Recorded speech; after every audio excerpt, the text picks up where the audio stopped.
Smart and legal guidance. Download the application now. नमस्कार दोस्तों, आज इस वीडियो के अंदर मैं क्लैरिफिकेशन आपको क्लियर तौर पे बताऊंगा जो अभी हाल फिलहाल में सुप्रीम कोर्ट ने एक बहुत बड़ा क्लैरिफिकेशन हम सभी लोगों को अपना जजमेंट प्रोनाउंस करते हुए बताया है। जैसे कि आप लोगों को पता होगा कि एक डिस्ट्रिक्ट मैजिस्ट्रेट साहब होते हैं और एक डिस्ट्रिक्ट जज साहब होते हैं। डिस्ट्रिक्ट मैजिस्ट्रेट जो है अपना एडमिनिस्ट्रेटिव पावर्स के हेड होते हैं और डिस्ट्रिक्ट जज जो है अपना एक जुडिशियल पावर्स के हेड होते हैं। दोनों के अपना अपना सेम जुरिडिक्शन होता है, सेम कानून के अंदर पावर्स दोनों के अलग अलग बता रखी है, सेम अपना वर्क एरिया दोनों का अलग अलग होता है। लेकिन अभी आज के इस केस के अंदर मैं आपको बताऊंगा सुप्रीम कोर्ट ने अभी क्लियर तौर पे जो डिस्ट्रिक्ट मैजिस्ट्रेट है उनकी पावर्स को छीनकर और डिस्ट्रिक्ट जज को वो पावर ट्रांसफर कर दी है, क्योंकि एज पर द लॉ जो कानून के अंदर बता रखा है उसी के बेसिस पे तो यहां पे हम डील करेंगे।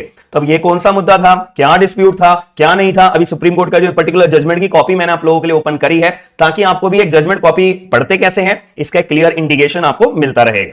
और यहां पे आपको मैं क्लियर तौर पे बता देता हूं कि जो ये मुद्दा है ना, ये हमारा नेशनल हाईवे, मैं आपको ओपन करके दिखा देता हूं, उससे क्या आपके दिमाग में क्लैरिटी रहेगी। तो जैसे कि हमारा एक मुद्दा था कि यहां पर जो है ना एक कानून था हमारा नेशनल हाईवे अथॉरिटी एक्ट 1956। इसका मतलब यह है कि अगर नेशनल हाईवे अथॉरिटी को अपना हाईवे बनाना है और हाईवे बनाते हुए अगर आपकी जमीन बीच में आ रही है तो वो नेशनल हाईवे अथॉरिटी जो आपकी जमीन को एक्वायर कर लेगी और जो आपका मुआवजा बनता है, जो आपके लैंड की जमीन का पैसा बनता है भाई, वो पैसा आपको नेशनल हाईवे अथॉरिटी पे करेगी। इतना सा सेम मुद्दा था। लेकिन अभी यहां पे जो है ना डिस्प्यूट क्या आया, डिस्प्यूट ये आया कि भाई जो पर्टिकुलर अमाउंट पैसा कंपनसेशन का जो नेशनल हाईवे अथॉरिटी ने डिसाइड करा है वो भाई कम है, या कितना अमाउंट एलोकेट करना चाहिए वो एक इशू बन के आया था। अब यहां पर ये इशू को डिसाइड करने की जो अथॉरिटी है ये किसके पास है, ये डिस्ट्रिक्ट मैजिस्ट्रेट साहब के पास है।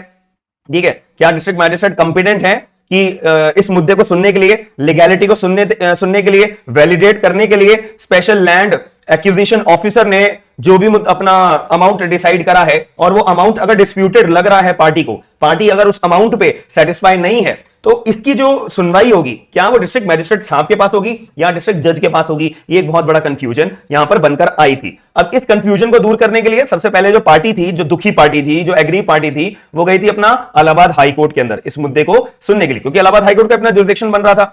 तो यहां पे लिखा है ना, इलाहाबाद के हाई कोर्ट के पास ये मुद्दे की सुनवाई करने के लिए गए थे। इलाहाबाद हाई कोर्ट ने क्लियर बोल दिया था कि भाई देखो, हमने पूरा का पूरा कानून पढ़ लिया, जो ये हमारा नेशनल हाईवे अथॉरिटी एक्ट 1956 है, इसके अंदर एक सेक्शन 3H आता है, तो इसके अंदर कानून हमने पूरा पढ़ लिया। कानून पढ़ने के बाद हमारे तरफ से यानी कि इलाहाबाद हाई कोर्ट ने ये बोला कि भाई हम तो ये क्लियर बोल रहे हैं कि ये जो मुद्दा है, ये अमाउंट कितना डिटरमाइन करना है, कितना नहीं करना, कितना अमाउंट अलोकेट करना है, नहीं करना, कितना अमाउंट जो है अब अपोर्शनमेंट करना है, नहीं करना, इसकी पावर जो है आपके डिस्ट्रिक्ट मैजिस्ट्रेट के पास होगी। ऐसा इलाहाबाद हाईकोर्ट ने अपना ऑर्डर पास कर दिया था। अब जो पार्टी थी भाई वो ना खुश हुई, पार्टी खुश नहीं थी कि भाई जो अथॉरिटी है नेशनल हाईवे अथॉरिटी एक्ट 1956, जो नेशनल अथॉरिटी है वो तो सरकार की है, अब जो डिस्ट्रिक्ट मैजिस्ट्रेट है वो भी सरकार का है। तो अगर कोई डिस्प्यूट अराइज होगा, नेशनल अथॉरिटी वालों ने मान लेते हैं सही पैसा नहीं दिया मुझे, या मेरे को मुआवजा पैसे का डंका नहीं मिला और मेरी लैंड भी पूरी की पूरी एक्वायर कर ली है, तो मैं अगर किसी डिस्ट्रिक्ट मैजिस्ट्रेट के पास जाऊंगा जो कि सरकार का बंदा है और जो डिस्प्यूट अराइज करने वाली अथॉरिटी है वो भी सरकार की है, तो डिस्ट्रिक्ट मैजिस्ट्रेट तो भाई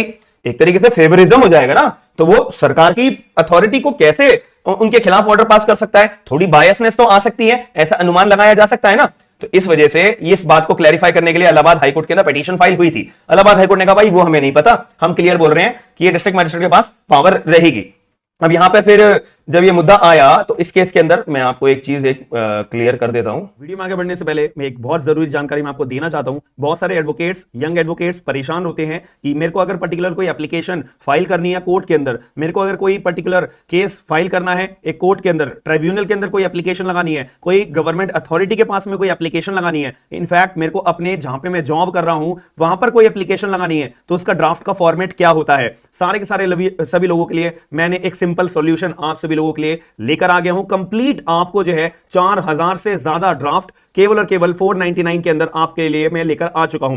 केवल आपको मेरा स्मार्ट एंड लीगल गाइडेंस के नाम से एप्लीकेशन डाउनलोड करना है। डाउनलोड करने के बाद आपको अपनी स्क्रीन के ऊपर, अपनी एप्लीकेशन के ऊपर ही दिख जाएगा ये पर्टिकुलर ड्राफ्ट का ये पर्टिकुलर फॉर्मेट। तो वहां पर आपको 499 पे करने के बाद में कंप्लीट दुनिया संसार के, इंडिया के किसी भी कोने में आप वकालत करते हो तो वहां पर आपको कोर्ट के अंदर एप्लीकेशन लगानी है, सूट फाइल करना है, कुछ भी करना है, सारे के सारे ड्राफ्ट आपको 100% एक्यूरेट, 100% एडिटेबल आपको देखने को मिलेंगे। आप अपने केस के हिसाब से, अपनी कन्वीनियंस के हिसाब से उसको एडिट करके चेंज कर सकते हो और कंप्लीट आपको फॉर्मेट मिल जाएगा। कोर्ट का कोई ड्राफ्ट होता है, इनकम टैक्स जीएसटी का कोई ड्राफ्ट होता है, कॉर्पोरेट बिजनेस का कोई ड्राफ्ट होता है, एचआर लीगल फॉर्मेट्स सारे के सारे मैंने आपके लिए अपलोड कर दिए हैं। यहां पर जो है आपको एडॉप्शन का, affidavit, agreement, application, appointment, apprenticeship, arbitration का, असाइनमेंट, बैंकिंग, बॉन्ड एंड यहां पे एक्नॉलेजमेंट 100% एक्यूरेट है। याद रखिएगा सारे के सारे कोर्ट के लीगल ड्राफ्ट, इनकम टैक्स के हिंदी वाले ड्राफ्ट भी मैंने अपलोड कर दिए हैं कि अगर कोई हिंदी में वकालत करता है और हिंदी के अंदर उसका एप्लीकेशन अपनी फाइल करनी होती है,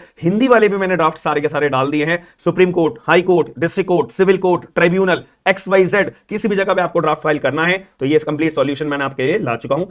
आपको smart and legal guidance application download करनी है, उसके बाद ये ड्राफ्ट सारे के सारे आपको मिल जाएंगे। पेज नंबर हम 33 पे आ जाते हैं। इसके अंदर मैंने आप लोगों के लिए फाइल ढूंढ के रखी हुई थी। पहले मैंने जजमेंट की कॉपी पढ़ ली थी, बट मेरे को जो आपको कंक्लूडेड लाइन है, देखो ये रही हमारी कंक्लूडेड लाइन। यहां पर सुप्रीम कोर्ट ने क्लियर शब्दों में एक बात बोली कि अब ये जो लड़ाई झगड़ा है ना तुम्हारा, किसके ऊपर है? अपोर्शनमेंट ऑफ अमाउंट के ऊपर है, यानी कि कितना अमाउंट देना है नेशनल हाईवे अथॉरिटी को लैंड एक्वायर करने के बाद में, कितना नहीं देना, और क्या क्या स्पेशल लैंड ऑफिसर ने अमाउंट डिसाइड करा है और कितना पैसा मिलना चाहिए। इसको डिसाइड करने के लिए जो पावर है वो केवल और केवल डिस्ट्रिक्ट जज साहब के पास है। डिस्ट्रिक्ट जज साहब मतलब इनको एक दूसरे नाम से भी सिविल नेचर के अंदर हम बोलते हैं principal civil court. Principal civil court मतलब डिस्ट्रिक्ट जज। एक डिस्ट्रिक्ट कोर्ट के जो एक डिस्ट्रिक्ट जज साहब होते हैं, पूरे डिस्ट्रिक्ट कोर्ट के सबसे बड़े जज होते हैं, उनके पास ही पावर है। केवल वही इस पर्टिकुलर मुद्दे की सुनवाई कर सकते हैं, केवल वही इस मुद्दे को डिटरमाइन करके एक actual final concluded amount decide कर सकते हैं। क्योंकि यहां पे किसी का अपना कंट्रोल नहीं होता है, कोई सरकार का कंट्रोल नहीं होता, कोई अथॉरिटी का कंट्रोल नहीं होता, वगैरह वगैरह। डिस्ट्रिक्ट जज साहब जो इंडिपेंडेंटली काम करते हैं, तो यहां पे किसका इंफ्लुएंस होना इतना पॉसिबल ही नहीं है। अब इस केस में एक डिस्ट्रिक्ट का अपना एक अलग डिस्ट्रिक्ट कोर्ट होता है, डिस्ट्रिक्ट जज साहब होते हैं, अपने एरिया के अलग डिस्ट्रिक्ट जज साहब होते हैं। तो जहां पर लैंड आपकी सिचुएट करती है, देखो मैं आपको पढ़कर भी सुना देता हूं ताकि आपके दिमाग में जरा से भी कंफ्यूजन नहीं रहनी चाहिए। तो यहां पे बोला कि जो भी डिस्प्यूट होगा तो वो प्रिंसिपल सिविल कोर्ट के द्वारा ओरिजिनल जुरिडिक्शन वाले, जिनका जुरिडिक्शन अपने जमीन जहां पे सिचुएट करती है, तो वहां पर ही अपना जुरिडिक्शन वो अपना एक्सरसाइज करेंगे। इसका सीधा सिंपल आपको सेक्शन बताऊं मैं।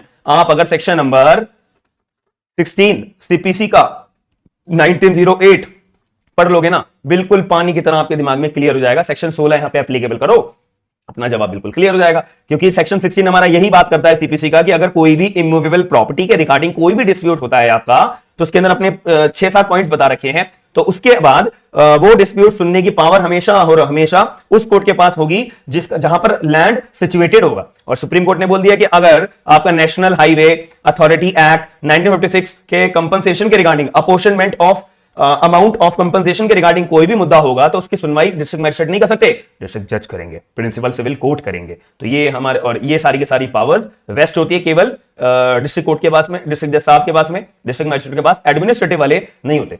याद रखिएगा। और अपना फाइनल कंक्लूडेड यहां पे सुप्रीम कोर्ट ने बोला कि भाई आपकी पर्टिकुलर जो ये रिट पिटीशन है, इसको हम अलाउ करते हैं। ये रहा देखो section, the principal civil court original jurisdiction in accordance with the sub clause 4 of section 3H of the said act, जो मैंने कहा है ना, नेशनल हाईवे अथॉरिटी एक्ट 1956। इस एक्ट के अंदर अपना सेक्शन 3H होता है, इसका क्लॉज नंबर 4 होता है। इसमें साफ बोला है कि भाई ये जो डिस्ट्रिक्ट कोर्ट के पास होती है। इलाहाबाद हाई कोर्ट के यहां पे इंटरप्रिटेशन गलत थी, सुप्रीम कोर्ट ने यहां पे ये माना।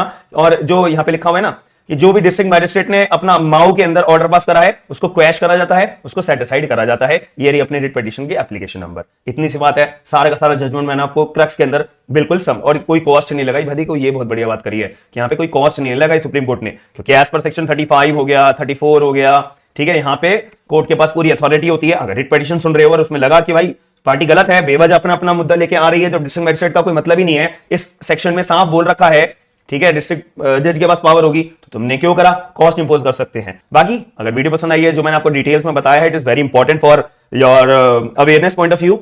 साथ में ये वीडियोस मेरा बनाने का एक मतलब यही है कि जजमेंट पढ़ना आसान होता है, बट आप मन लगा के अगर टॉपिक्स को समझोगे और अपना लॉज के ऊपर आपकी कमांड होगी, तो लॉ के साथ साथ आप जब जजमेंट की कॉपीज पढ़ोगे, इट वेरी इजी। अब आपको दिख रहा होगा कि मैंने आपके सामने जजमेंट खोला, क्रक्स की बातें आपको समझा दी है पूरी A to Z। तो वीडियो पसंद है तो वीडियो को लाइक जरूर करिएगा एंड चैनल को सब्सक्राइब करके लोगों को शेयर करके लोगों को अवेयर करने की जिम्मेदारी आप लोगों के ऊपर है। हम मिलते हैं नेक्स्ट वीडियो के अंदर। थैंक यू, धन्यवाद।